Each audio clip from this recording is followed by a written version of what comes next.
Hi there, friends. Welcome back. If you're new here, my name is Lauren. And I'm Grace. And this is Han Acre.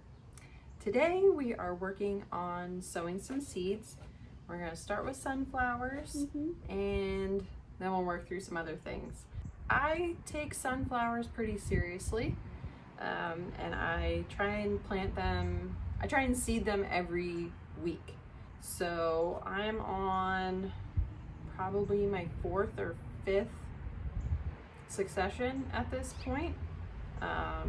So I've got 2 in the ground and 1, I'm just looking at my rack here, 1, 2, 3. So actually this is my 6th. So this is my 6th succession here of sunflowers.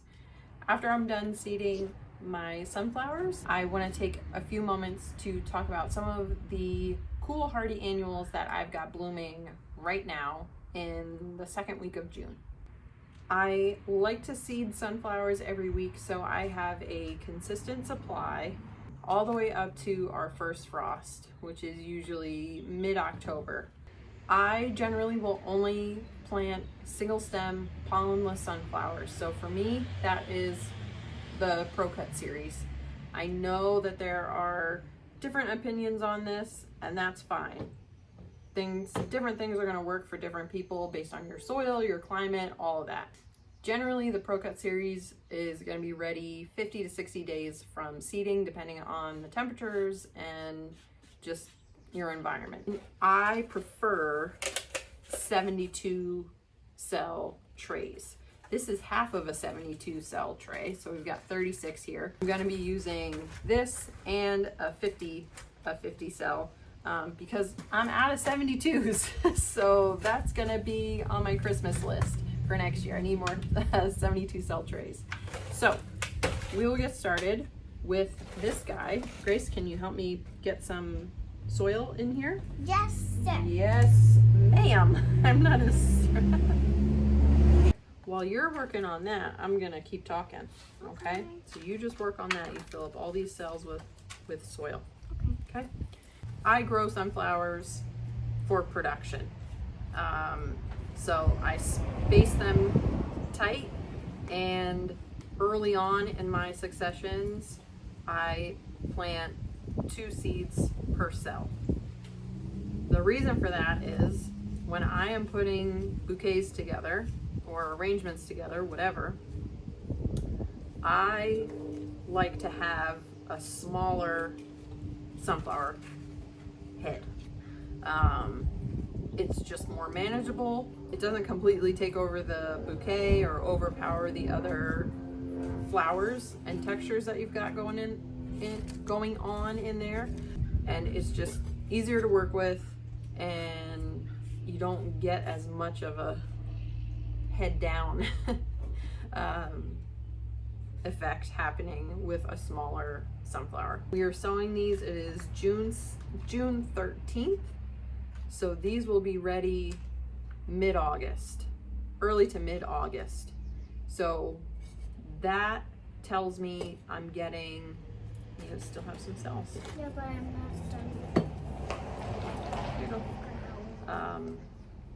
So that timeline puts us a little bit closer to fall. So I'm gonna start mixing in some of the darker colors and just changing up my palette a little bit. Early successions, I want ProCut orange, I want white light, I want gold light, those just bright, happy colors. And then as we move on, you gotta be thinking 60 days ahead. So I'm gonna start working in my ProCut red and white night, which is a white with a dark center, and just kind of toning down the colors a little bit. Okay, what are we gonna start with? Yay! Do you know what that says? Sunflowers. ProCut Horizon. ProCut. Sunflowers. ProCut Horizon. So with my double seeds, I'm always doing, I'm gonna be low on this. I'm always doing ProCut orange, and then from there I mix in my other colors. Now, I am hopefully, this was a really big pack and it's almost empty. Ooh. Okay, here we go. Ooh, I just lost one.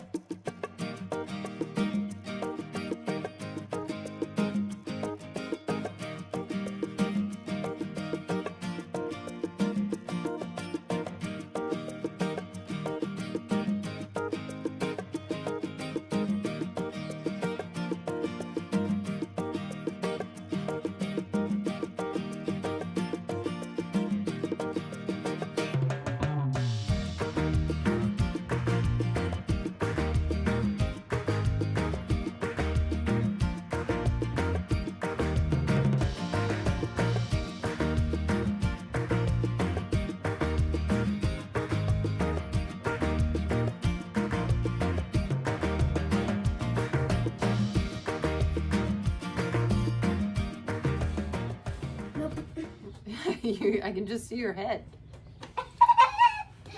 No, it won't work. Alright, so we have got both of our trays of sunflowers seeded. These will just get watered in and then they'll go on the rack, and that's where they'll be until they're ready to go in the ground. Alright, now it's time for a little cool flower show and tell. Alright, let's talk cool flowers. A luscious bucket of blooms here, and we got a lot to talk about. I figured while I was harvesting to show what is blooming, I may as well cut a full bucket and put together some little bouquets while I'm here. One of my favorite things, and I know that I have talked about this before, is Bupleurum. This is the backbone of my early spring bouquets. I like to start with this and then I just kind of build around it. It is a workhorse. It reseeds beautifully. And I think it actually does better. You get more vigorous plants if it reseeds itself. Definitely will overwinter in my zone, which is 6B, without any issue at all. Like, throw it in the ground and let it do its thing. Oh, let's see. Another one that's great for reseeding itself are bachelor buttons. Now, these guys, anything that overwinters, you get like nice long stems. It's just, they just do better. Like, I don't know. Sometimes it's not worth it to try and baby these plants. Excellent reseeder. Another good kind of backbone for early spring. One of my first things to bloom. Yarrow, whatever you want to say. This is overwintered. I mean, look at the stem length on this. Do I need this much stem length? Absolutely not, but it's just fun to know that it's there, okay? I'm getting my first flush of yarrow right now. So this is second week of June, and it's just starting to come in hot. I just want to show that fun stem length. Like, nobody needs that, but it's just fun. Sometimes you just gotta have fun. Let's talk about some new things that I grew this year. This is a variety of baby's breath. You can see it is not like a traditional double baby's breath. This is called Covent Garden, and so far so good. A little bit on the short side, but overall a nice airy kind of filler. Some bells of Ireland, little shorties, but still cute. Gives you that lush kind of green, spiky filler. When these are extra large, I wouldn't consider them a filler, but right now, like, they're just like bleh. Stock. Okay, I mean, this color, I have to look back and see exactly what color this is, because I mean that this is, I know it's looking like nice and pink, but in person it's just absolutely gorgeous. I wish I had a whole row. I wish I had a whole row of just that, honestly. Feverfew. If you put this in bouquets, you're gonna get somebody saying, "Oh, you grew some wildflowers." No, I didn't, because this is a specific variety. It's called Virgo. I planted it with intention. So this is, by definition, not a wildflower. It's one of my pet peeves. Finally, I think that's all the textures. Yeah, we've talked about everything. So my favorite filler of spring and early summer is mint. I will grow mint all the live long day because it is a workhorse. You cannot hurt it.